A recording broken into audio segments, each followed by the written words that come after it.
This conference will now be recorded. 5 things you need to know to get the ideal cover crop seeding rate. And at first glance, this topic may seem pretty simplistic, but as I thought about it, and of course, this time of year, planting a lot of cover crops, maximizing our cover crop seeds, and I could have also put in here to maximize the economies of cover crops because that question keeps coming back: do cover crops pay, or how do cover crops pay? And part of it is to try to maximize their benefits and also minimize their costs. So all of this kind of factors into that dynamic. And we're going to talk about a couple things here today. The first thing is, again, somewhat simplistic, but it's overlooked by a lot of people, and that is simply to check the seed tag. Whenever you buy seed, it needs to have a seed tag on it, and you want to look at the germination, of course. That sounds very obvious, but it's been interesting for me to hear sometimes when I talk about this, how farmers will say, I never thought of that before. I never really looked at the germination. That's one of the first things I do, and partly because I've been in the history of the seed business, and that's a very important component. So what is the germination? Obviously, if it's a high germination, like 95%, I would say is high. If it's on the low side, 80%, that makes a difference in our seeding rate, because if the test was accurate and represents the lot number or the lot of seed that you have, if you have something that's only germing 80% and the standard rate, let's just say, is 30 pounds per acre, you may have to increase that rate a little bit to get your ideal seeding rate. On the flip side, you can sometimes take advantage of a very good seed germination and maybe reduce your rate a little bit. I know some people who are very astute to all this. They will literally take a sample and germinate out themselves. And it's very easy to do. You can get, I think 50 seeds is the minimum, but you can take a paper towel, make it a little damp, sprinkle 50 seeds in there, fold it up 2 or 3 times, and just make the paper towel wet enough that it doesn't drip up till it drips. Put it in a Ziploc bag and zip it shut, and just set it on your desk or set it on your office windowsill or something like that. And in 5 days, you can see if that seeds are germinating or not. So that's a good way to verify. It's very easy to do. I always put it somewhere close so I don't forget about it. Because if you forget about it and it's ziplocked, and about 10 days later, it will stink because you've gotten all the air out of it, and all you're wanting to do is to get the stuff germinated. But it goes rotten really quick unless you open it up and get it to breathe, and then maybe give a little bit more of air in it or more water to continue the process. Just a little simple test you can do to verify what's on the tag. Some seed tags now actually list pure live seed. Not all, but you can kind of figure that out yourself. That's based on a germination. I have listed there hard seed. Some species, particularly hairy vetch, some clovers, some alfalfas in the forage market, but particularly hairy vetch will have a hard seed, meaning that seed will not tend to germinate on the year it was planted. It may germinate the following year, or even, I think, sometimes 2 or 3 years down the road, it'll germinate. Personally, I don't see that as an issue, as a problem. I see that as that just grows whenever I can deal with it. So, but factoring in the hard seed, sometimes it can get up to 8, 9, 10% in some of these species, that you could need to up your seeding rate to get the desired population. The other thing is other crop.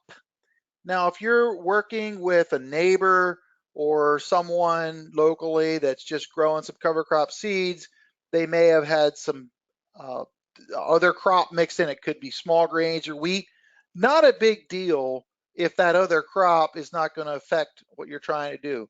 But sometimes other crop can be a few percentage points. You just want to take that into consideration.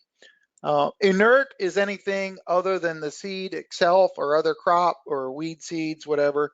It could be just it could be dirt. It could be just partial seeds that are like ground up or split or things like that. So usually that's only a percentage point or two for most situations, not a big deal, something you want to look at as well. The other one here is seeds per pound. Some seed companies now are starting to list seeds per pound. That is the direction I would like to see the industry go, because we buy corn on a population basis about how many seeds are in a bag. And then that helps us then determine very accurately what we want to plant per acre. The only problem with the seeds per pound is most of us are not familiar what the ideal seeds per acre should be. That we haven't used that a whole lot. Most of all cover crops to this date has been suggested seeding rates based on pounds per acre. So, but if you know the seeds per pound, you can manipulate up or down your seeding rate. For instance, I'm very familiar with radishes. The largest radish seeds I've seen was 19,000 seeds per pound, and I've seen some up into the 40,000 seeds per pound, meaning there could effectively be double the amount of seeds in a pound. So I remember when I was in the seed business, if we had a lot number of seed that was smaller seeds, I would direct them toward guides that were broadcasting or aerial seeding, or in a situation where it required more seeds per pound, where they could actually buy that lot number and not have to increase their seeding rate. So that's just a quick example there.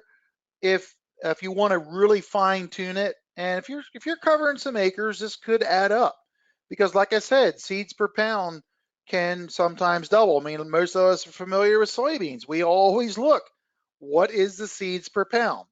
And that will determine our seeding rate. So I hope that more seed companies will start listing this in the seed tag, but that's something, if you want to do it yourself, it is a pain to do, to actually count them out and so forth. But just want to make you aware of that. And finally, on this slide here, I just want to mention the date it was tested. The date tested will be listed on the seed tag. Different states are different in requirements of what it has to be labeled by. Some are 1 year, some are 9 months before it's out of date. Now I'm going to share a little later on which species tend to hold their germ better than others. So I'll just, some of the dates here are almost meaningless because some species hold their germ very well and they last a long time, others do not. So I'll cover that a little bit later on here. So here's just an example of a seed tag. You see it's a pretty clean seed. The pure seed is over 99%. There's crop seed in there of 0.1%. In this case, it's not labeled what that crop was, so you'd have to ask if you're concerned about it. Inert matter is 0.27%, it's very low. Weed seed is 0.1%, again, very, very low. You would have to ask if you want to know what that is. Noxious weeds, none found. And I'm just going to mention that because we're looking at this here, that if there is a noxious weed, that there is some allowable limits per pound of that, and if there would be, they would be listed there. Or it may render it unsaleable in certain noxious weeds that are found in a lot of seed that's unsaleable because it's not allowed. And every state has their list of that. So, but let's look over here on the right side. The date tested here, these are Austrian winter peas, okay? Date tested, and this is a current label. I just took this picture this morning, is August of 2018. So that was within the past month or so. That's great. The germ was low, 80% germ. That's on the low side for peas, but I will tell you, peas tend to be low. You rarely will see peas in the 90s, rarely. So just FYI, I'm not concerned about this germ but it's a low side. But look at that, it has some hard seed. I've not seen much hard seed in winter peas before. I felt this is interesting. Now only 75% of these peas are, according to the test, are going to grow.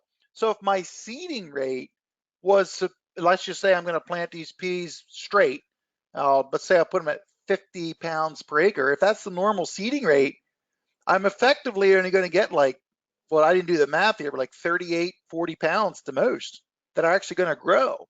So if you're really looking for a good seeding rate here, you're going to shortchange yourself if you seed what you think may be normal. So this again is an important thing to look at, and I just thought this was a good example to try to explain what I was just sharing there. So that's my first point, to check the seed tag. A lot of information on there.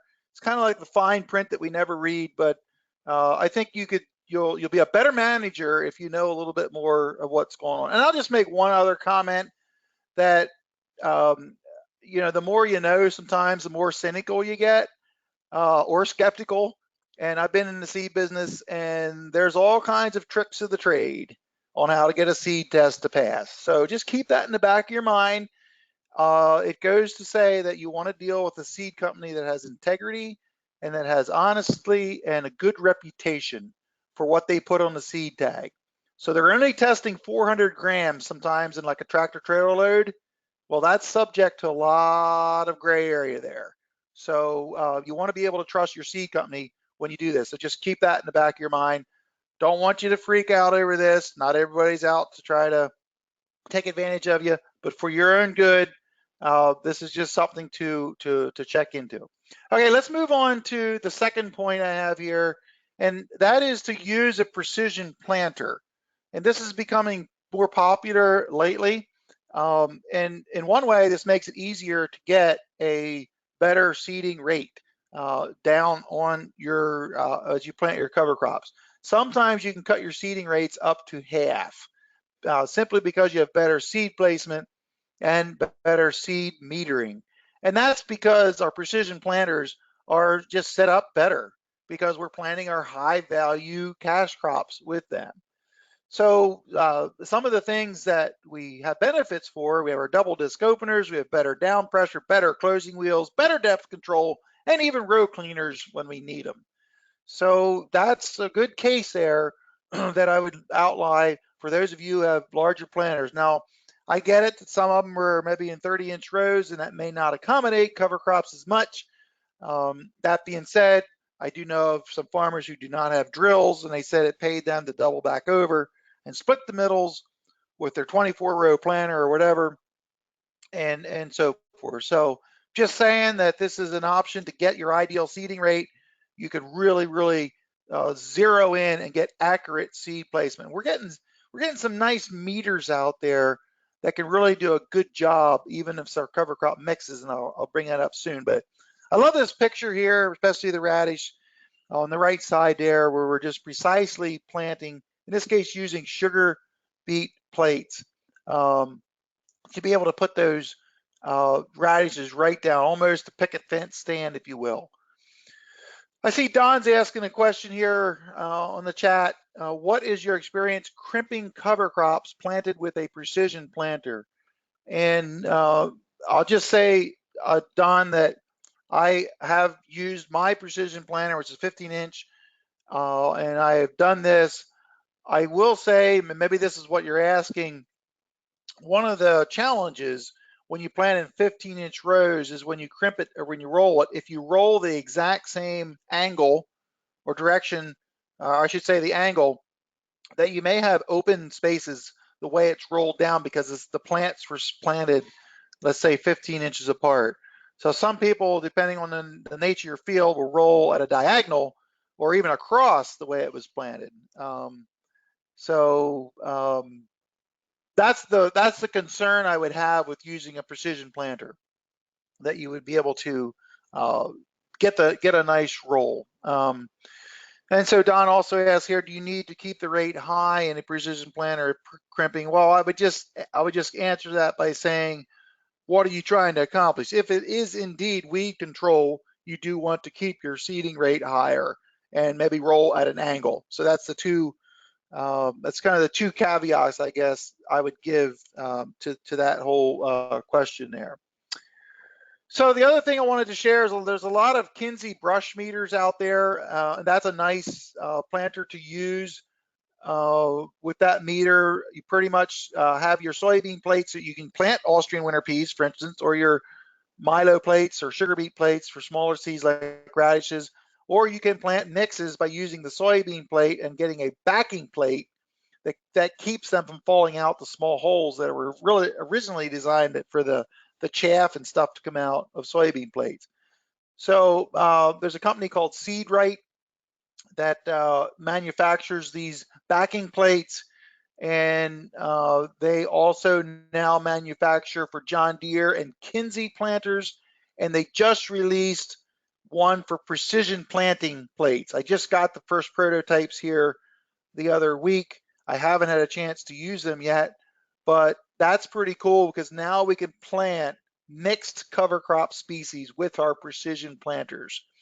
So in the context of our topic today of the ideal seeding rate, again, there's a little bit to learn about calibrating the seeding, and it's a little best guess at first, but you could really zone in to get a really, really good rate here, what you're trying to do uh, by having some of this. So just wanted to show a picture here of some precision planted cover crops that I did with my 15-inch planter. I went right down between the 30-inch rows there. That to me is like that. That just tells you what I'm talking about. That picture is so cool. I had the row cleaners just a tad hardy. You can hardly see they were working, but getting a nice seed soil contact in that heavier corn residue a couple weeks later, that to me is really, really a nice job. There are some drills that would be able to handle residue like this, fresh residue that's green right after planting. I mean, this was literally planted like a day or two after harvest, but some drills simply do not have the ability to do this. So I probably should have added one thing here to my topic about getting the right drill and the drill capable of doing it, but I kind of covered it here, I guess. So, okay, let's move on to match the planting conditions. And this is something that people don't think about sometimes. Again, we have these established kind of rates that we use for planting, and those of us who have been doing this for a while, we get comfortable with them, but still there's sometimes room to either up your rates for the ideal seeding rate or to lower your rate. So a lot of that comes into moisture availability. What is the moisture conditions like? And then how deep can you seed and still have your cover crop grow? So it's amazing in the fall when the soil is still warm how deep you can plant cover crops and they'll still come up because the soil is warm, like I said, and that's just a total different mindset, if you will, or concept when we plant in the fall where we get too deep in our cash cropping thinking process that the corn or soybeans, whatever, might never come up. In the fall, it's warmer. The soil's warmer, and actually sometimes the soil is warmer deeper you go. Depends on what the recent weather has been. So there's something about the seeding depth that I think is critical that we haven't really talked about a lot. Obviously, if it's dry, plant deep to moisture if you can. And also, when it's on the wet side, you want to be able to plant as deep as you can to cut through whatever residue may be there. Now, this can vary from different drills. Some drills that have a leading colder, like the Great Plains, you can set those front colders 2 to 3 inches deep, and then your back double disc openers as deep as you want to plant. And there's kind of an advantage to that in that you can actually cut deep enough on wet soil to hopefully cut your residue pretty good and get good seed to soil contact. On the other hand, a single disc opener like a John Deere, sometimes you have to plant deep enough to cut it that it's almost too deep for some of your small seeds, and that can get a little bit of a compromise there in how you approach that. So seeding depth, definitely the deeper you plant, it cuts better the residue that is there. And it's one of the things that I found out probably 15, 20 years ago. I'm not afraid to plant my cover crops up to 2 inches deep, even if I have radishes included in the mix. And you get a phenomenal cutting action, and that gives you a better stand with drills in particular. So uh, here again, the ideal seeding rate can be associated with the type of equipment that you have. And I was just talking to a farmer about a week and a half ago, and he had an older drill, an old hay buster, Vermeer Haybuster drill, which is one of the original no-till drills that came out, and unfortunately they haven't improved it. I don't think any over the last 30 years. Under ideal conditions, that drill will work, but that drill probably would not do a good job going after 225 bushel corn. And he said, "Well, I'll just up my rate a third." Well, you can do that, and I understand that, but even so, you're you're not utilizing the opportunity that you have there. So it's just kind of one of those things that you have to kind of work through on your own for whatever. So the planting capability, your planter capability, I should say, is important when you think about your seeding rates and getting the ideal seeding rate. And another thing I'll just say is too many farmers just don't go back and look and see, what is going on. So I'm going to pause for a second and unmute everybody. I'm sure there might be a question. I guess, Don, I'm going to ask you, did I answer your question about crimping well enough? Did that cover it? Yeah, I mean, we tried crimping some stuff, some rye, mostly rye. There was some other stuff in it this year that had been planted with a precision planter. Yep. We didn't have as good a results as we'd liked, and some of it was the year, some of it I think might have been the rate, and some of it I'm still not sure about rates when you're trying to crimp it, and where that's going to crimp well when it's in 15-inch rows or not. I don't know. We're just trying to learn. And well, did you have any problem with, again, if you're going for weed control and you're crimping the same exact angle that it was planted, you may have bare spots in 2 or 3 inches wide. Was that an issue? Yeah, but some of it was first of all, the rye never got much more than waist high. I mean, it never got very big, Okay. just because of conditions. And Okay. then I think you almost need it bigger and thicker to really crimp well. And I'm not Oh, sure, yeah. how we do that with a precision planter as far as rates and whether we need to double back and split them or whatever. I don't know. We're just trying to figure some things out. Were you in 30-inch rows or 15-inch rows? 15s. 15s. Okay. Yeah, well, I do know some people, even with drills, are planting one direction and going 90 degrees when they roll it. That gives like the best coverage, if especially if it's on the smaller side. But you hit on a few things on rolling and crimping, whereas you do want a slightly heavier seeding rate, maybe, but not too much that it blows down on you and blows every which way. And if it's shorter, it just does not crimp as well. And of course, you can't kill it when it's shorter either. So Yeah, we had that issue too. okay. Any other comments? Anything I talked to up to this time or questions? Hey, Steve Lloyd, the Hello. hard seed, why'd you take that out of your germination, your percentage versus what didn't germinate? Well, hard seed typically, and I got to say this, typically does not germinate the with the rest of it when you plant. It'll come up maybe next year. So if my example was the germination of that seed tag was 80% for the peas. If 5% was hard meaning it won't germinate like this fall. Let's just say you take that pea and plant it this fall. Only 75% would grow. The 5% would come up some other time. Does that make sense? Yep. Well, Yep.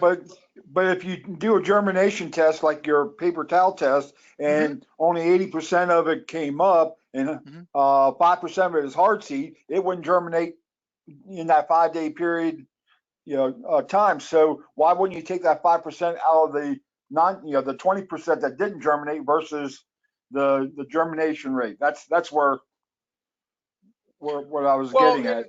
in my example, I that's kind of what I thought I tried to do.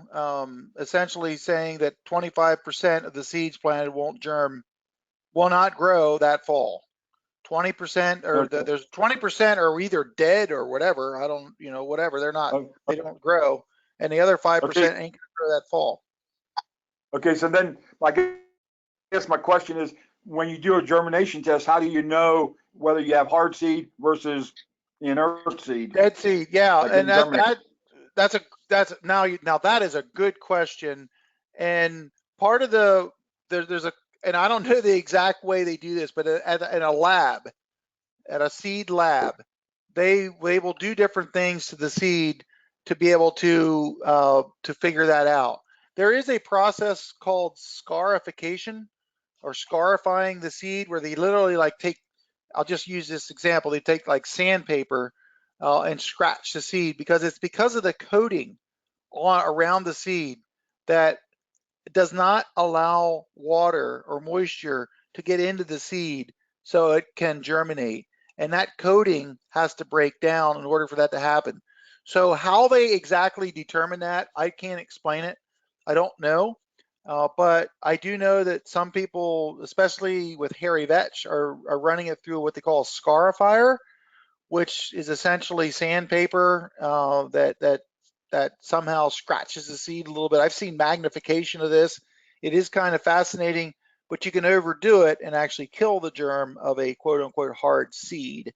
So how they exactly do that, Lloyd, I can't explain it all. Maybe somebody else can is on here. Does anybody know the answer to that question, how they exactly determine hard seed? Anybody? That sounds like a little homework for us all. I got to write that down here. I might pursue that a little bit. That's a good question there on that, Lloyd. So thanks for bringing that up. No, Okay, Steve, I have go a ahead. question. Yes, Jim Jim. here. Have you noticed that there is differences in testing labs when it comes to germination tests?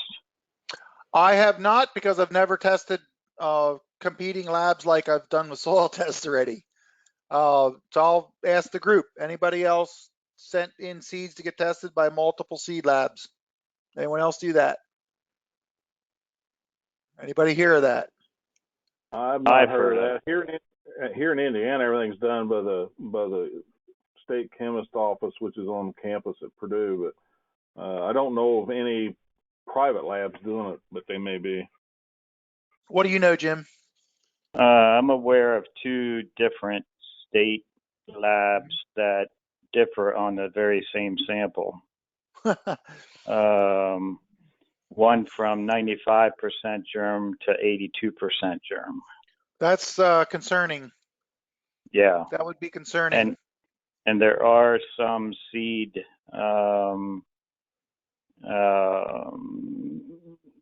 seed dealers that will not send to the one lab because they feel it's not accurate. My answer, yeah. That being the 95% germ seems, they seem to be consistently higher than the other state lab. Well, this is probably a topic that could stand on its own, but I will say I do know that with, for instance, I had grown black oats this year for cover crop, for the cover crop seed market. And because it's fresh seed, they will put it, what they call, they chill it. And I don't know how cold they put it in, but they put it in for a cold day, for like a refrigerator for several days to be able to mimic dormancy. And that can actually raise the germ to eliminate, okay, in legumes, they typically say hard seed. In grasses, they call it latent seed, LATNT, I believe it's spelled, latent seed. Seed that, and this is applied to grasses, that needs to get through a time of dormancy. Ryegrass is a good example in this. And so there could be some of your answer why the discrepancy between two seed labs, because you could ask the question, how do they test seeds? And again, I said earlier that and I'll say it a different way, that the more you know about some things, the less you trust them. Uh, this whole seed testing thing, I just am aware that, sometimes seed companies will get a low germ and they'll say, can you run that again? And whatever that means. there's different things. So again, that's why the simple paper towel test that you can do in your own home or office or whatever, to me, maybe be more important than what's on the tag.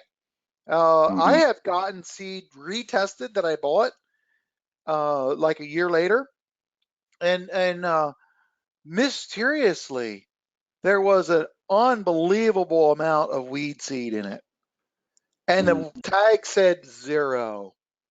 So I'm just saying, stuff happens, and there's a lot of gray area, and if I just be blunt, there's a lot of cheating goes on.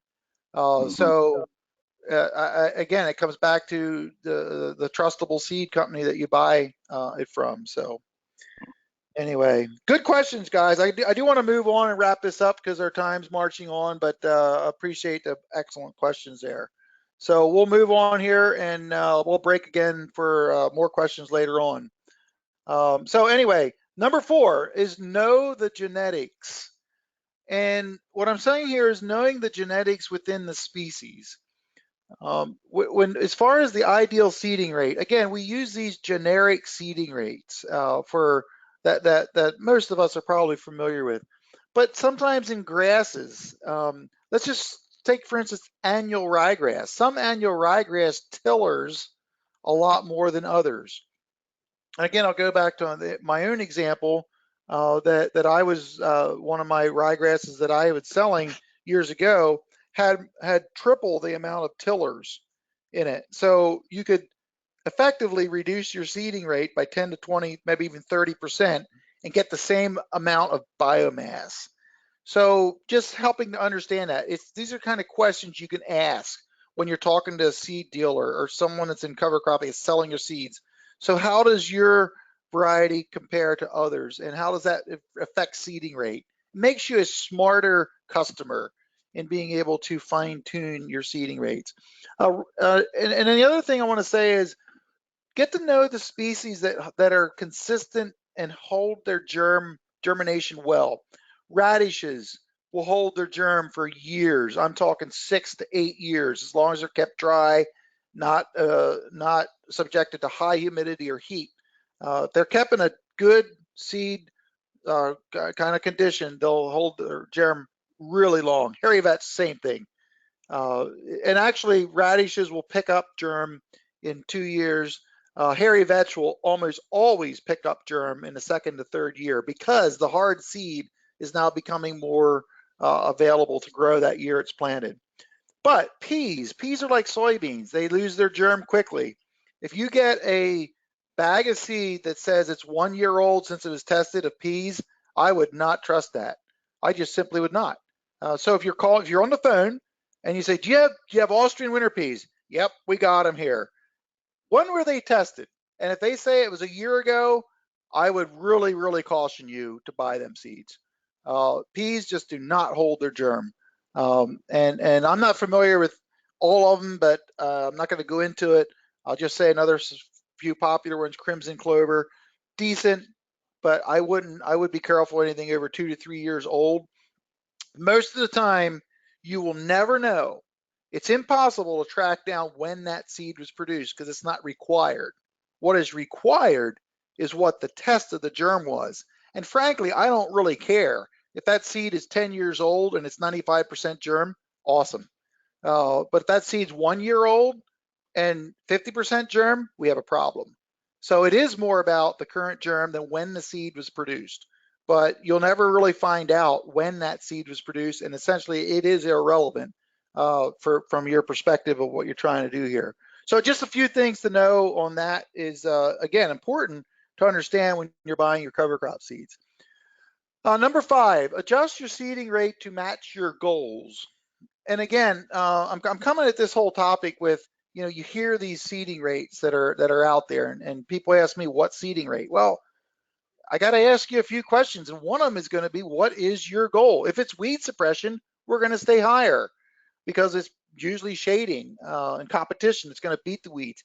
If it's nitrogen scavenging, if that's our main goal, you don't need a lot of radishes just to take up nitrogen, because they can grow and expand their tubers, and they can collect it. It's like silos. Where grasses, you may want to increase your rate a little bit to take advantage of that ability to scavenge nitrogen. If it's nitrogen production, you want to increase your legume seeding rate if that's what you're trying to do. Of course, grazing potential is always a higher seeding rate to maximize the biomass production. And then, of course, your planting window is pretty common knowledge, but I put it in here. The earlier in the planting window, if we're going into fall, in this case, the less seed you probably need to use. The later you go, the more seed you'll tend to need to use. And that's kind of a scale there that you have to learn for what you're trying to do. But I just wanted to mention here.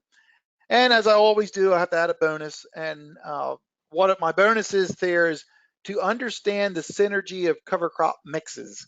I like to say 1 + 1 = 3. It's well known that when you start mixing species together, they help each other. There is an advantage to doing that. And the nice thing about it is we can then reduce our seeding rates of each of those species. So just a real quick thing here on mix ratios. How do you figure out what to do? If we're looking at just a simple 6-way mix here, and I put an example there of peas. Let's just say peas by themselves, 60 pounds per acre would be a pretty high rate. But I use that just to make this easy. Let's say we're putting peas in a 6-way mix. So let's divide the peas by the number of species in the mix, which is 6. That means 10 pounds per acre in a 6-way mix. But because of the synergy effect, let's reduce it by 20%, which is essentially bringing our pea rate down to 8 pounds per acre. Then you can do that with the other 5 species that you have there. Now that is just to get you started. Then if you need to, my bottom point there, if you need to adjust your seeding rate and mix ratio to achieve your goals. So if my goal is to plant corn the next year, I may want to tweak up my legumes to provide more nitrogen. If I'm going to soybeans the next year, I may want to increase my grasses. So again, the whole thing of mixing seeds is an art, and it's something you have to do on your own farm, and you have to figure it out. And I'm telling you, every farmer that gets into mixes, they're constantly evolving, constantly changing. I think that's what makes farming fun. Some people think it makes it more confusing, but I have planted the exact same mix 4 weeks in a row.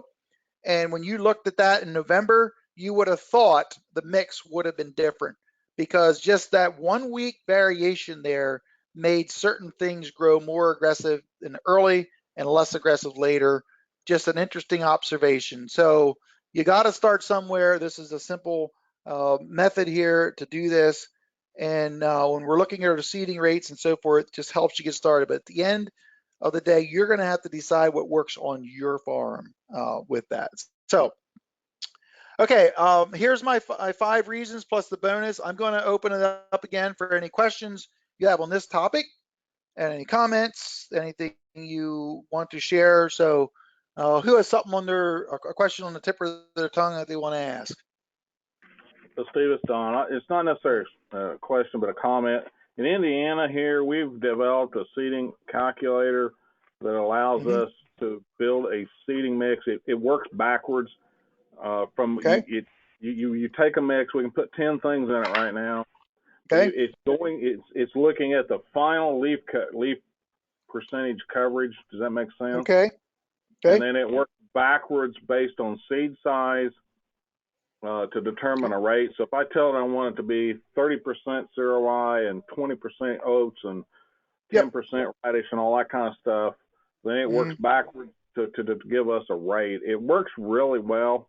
We can adjust it up and down. Then the baseline rate is based on drilling it, and then we can up and down it for precision or for aerial or that kind of thing. Okay. So is that a website-based thing, or pardon me? Is that website-based or what? I was going to say that is on it's buried pretty deep. I could get you the link, but it is a public thing. It's on a public site, so it's something somebody could use if they wanted to. Send me the link. I'll send it out to everybody then. It's just a good tool. There's other mixed calculators out there. Green Cover Seed has had one of the first one. They've had that for years. It's pretty fascinating. Cornell, I think, has come out with one. I know that, no, I'm sorry. I think it was Paul Salon with the NRCS has come up with one. I'm not sure if that's actually available yet, but different people are doing this. But Don, that'd be great to see yours, and to see it. Just kind of nothing else. It helps. It's helpful to at least give us some ideas. Ours is a two-way street. Ours basically, I can build a mix, or I can take a mix somebody gives to me and run it through there and determine based on, it comes out that if you build a mix, it comes out PLS, of course. But then if a guy gives me a mix, this is what I'm going to use, or this is what I did use, I can run it back through it, and it tells me if it meets our standard or not. Oh, so you're saying for the NRCS? Right. Right. It meets our standard in Indiana. I can go both ways. Yep, that's good. And for those who are involved with NRCS programs, bingo, that's good. Because a lot of times we get somebody that brings in, this is what I planted, and I got to see if it's our standard or not. I hear you. Other questions, comments on this topic? David? Hey, Steve. To comment on that, here in Illinois, the NRCS has been using the Midwest Cover Crop Council guide, basically. Yeah. And so what they're recommending to some producers for their CSPs and everything, my goodness, it's insane rates on some of it. And then even going to, like, let's say you're going to corn. For instance, if a guy planted wheat and was going to then do double crop beans, and was going to go make a mixture to go to corn for 2019, it doesn't include sun hemp or anything like that. And the local NRCS guys are using that guide as a end all be all, and if it's not listed on there, then they won't pay for it. And it's absolutely insane. I can't, that frustrates me to no end. Another thing is that I was doing some custom seeding for a guy, and he's buying his cover crop through a company who they sell cover crop, but they're basically sourcing their seed and throwing it in their bags and having a few mixes and whatever. So when I was asking, what's my seeds per pound on this stuff? Yep. They couldn't ever get back to me of what it was. I mean, I'm sitting here 5 days later and I haven't heard back from them yet. Yep. Yeah. That's insane. It just kind of goes back to knowing who your supplier is and working with a reputable source. As the cover crop industry matures, I think the seeds per pound will become more evident. And I'll just go back to you, Don. Don, you're with the NRCS. What advice do you give to David to help the Illinois NRCS kind of what should David do in this situation here? There's a significant difference between the knowledge of cover crops within NRCS in Indiana than there is in Illinois. And I understand that because I work on the state line, and I know I can drive 30 miles west and there's very little knowledge of cover crops and the ability to help farmers. I understand that. It is a situation, and if he's interested in our calculator I consider as good as there is, because it does provide, it doesn't give you these outlandish rates. It should be very sound. We use a lot of industry research behind it.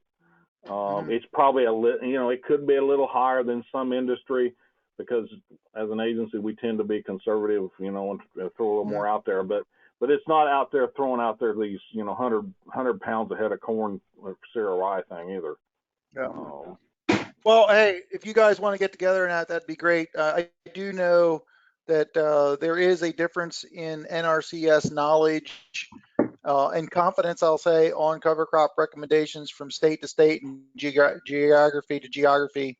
So yeah, I guess those of us who are involved in education are trying to help that. But I will say that I do know that Indiana has. I think it's I can say this is ahead of a large area of the country within the NRCS department with cover crops. So I'll just leave it at that because we don't want to get into debate here. But anyway, that's kind of what's out there. I don't know if Chris McCracken, if you can get on, I wouldn't mind hearing how you guys are doing with seed counts. Are you talking about listing seed counts yet on when you sell cover crop seeds? Yeah, Steve. Yeah, we haven't been labeling seed tags with that or anything like that, but we are offering that. That information is available to our sales reps for about 90% of the products that we have. Yes. Oh, that's good. I'm glad to hear that. Yeah, good to hear because I think that's going to be important in the future and fine tuning everything. So, other questions anybody has? If there's anyone else, I'll just say that if there's not anybody else, next week, and I'm sorry for those of you guys who are selling cover crop seed, but I have to do this. 9 simple steps to grow your own cover crop seed. So there's a lot of seed out there. There's opportunity for some farmers to do this. I do feel that there's going to be a need for this as the industry grows. So I've been growing some of my own cover crop seed basically since 1995. So I do have some experience in it. That being said, that it's not for everybody, and also not near all the species are for everybody. There's certain, I'll just put it this way, there's certain species that got to be left up to the professionals, meaning the right equipment and so forth. But there are some things that could be grown by farmers, any farmer who essentially has a combine. So that's what I'll be talking about next week. So just to wrap up here, just want to always give you the opportunity. Are there any other cover crop questions you would like to ask while we're all together here today? Anybody? Well, thanks for your attention. I really appreciate these questions, and looking forward to touching base again next week. If you don't get over to the Facebook group, there's some interesting things posted there from time to time. Appreciate your activity in that. And hey, have a great week when we'll see you soon.